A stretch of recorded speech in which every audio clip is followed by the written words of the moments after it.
નમસ્કાર, star India TV ન્યૂઝમાં આપનું હાર્દિક સ્વાગત છે। આપ જોઈ રહ્યા છો સ્ટાર ઇન્ડિયા ટીવી ન્યૂઝ, સત્યની વાતે સત્યની સાથે। તારીખ 22/6/2025ના રોજ પાદરા તાલુકામાં ગ્રામ પંચાયતની ચૂંટણી યોજાઈ હતી, જેનો પાદરા તાલુકાના વિવિધ ગ્રામ પંચાયતમાં પાદરાના ડબકા ગામે પ્રારંભ શાંતિમય વાતાવરણમાં થયો હતો, ત્યારે મતદારોમાં પણ ઉત્સાહ જોવા મળ્યો હતો। આજે તાલુકાના કક્ષાએ યોજાયેલી ગ્રામ પંચાયતની ચૂંટણીમાં ગ્રામજનો મતદાન માટેનો અનેરો ઉત્સાહ જોવા મળ્યો હતો। વહેલી સવારથી જ મતદાન મથકોમાં મતદાતાઓની લાંબી કતારો જોવા મળી હતી।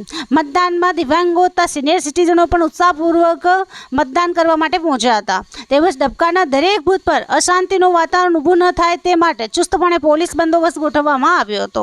ડબકા ગ્રામ પંચાયત ચૂંટણી ટોટલ મતદાન 7,774માંથી અંદાજિત 5,848 ટોટલ મતદાન થયું હતું। Star India TV news Padra reporter Pravin Machhi, જિલ્લા વડોદરા।